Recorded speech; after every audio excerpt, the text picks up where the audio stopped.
The Greater Susquehanna Valley Chamber of Commerce hosted the two candidates running for the 12th Congressional District at a Meet the Candidates event on Friday morning.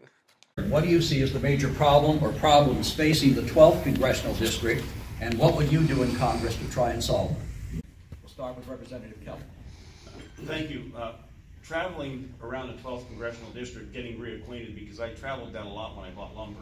I got reacquainted with a lot of good, hardworking people. It reaffirmed what I knew. People in central Pennsylvania are intelligent and they work very hard.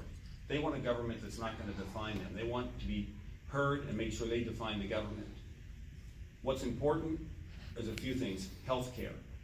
Not health care in a single-payer socialist program, but health care that is transparent, has competition, and most importantly, covers pre-existing conditions. That's our plan.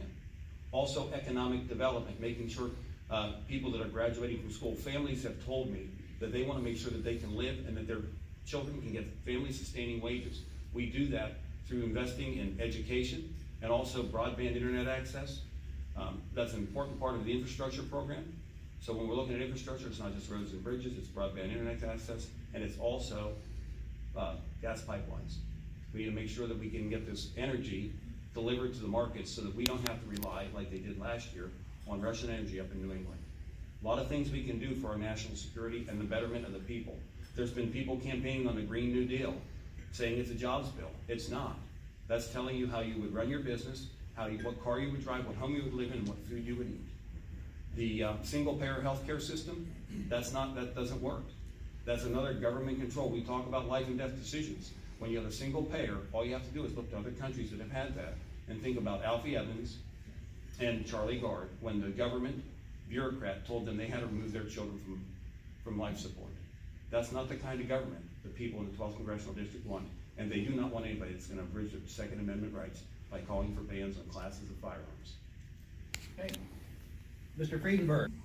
When I drive through this district, I see a community that has its challenges. We have an aging population that requires more and more expensive health care. I watch as the students in my classroom graduate and leave the district because there aren't jobs available to them. We've lost the ability to convert our entrepreneurial spirit into entrepreneurial enterprises. Both my opponent and I were the beneficiaries of a system that is no longer working for everybody. We both went to public schools, which are no longer funded adequately. But we worked hard in order to become successful, dedicated family men.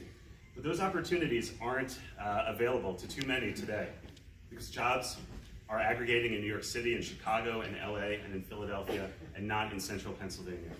There's no incentive for our talented students and creative business people to invest themselves and their futures here in central Pennsylvania. But there is still hope. Change is possible. We need to focus our efforts on building up our people. This will build new businesses and new jobs and revitalize our communities. We can support this process by creating business incubators that will encourage our recent graduates and others to start their own businesses. We must invest in broadband so that our district is not left behind as the global economy continues to change faster than ever.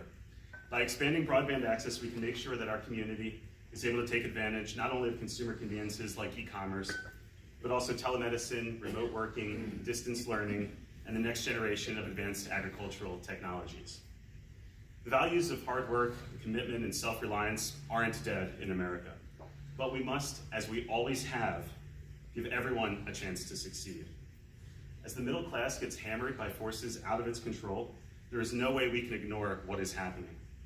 But by working together and focusing our energy on long-term solutions, we can set a solid foundation for greater growth for decades to come. And that's what I'll do in Congress.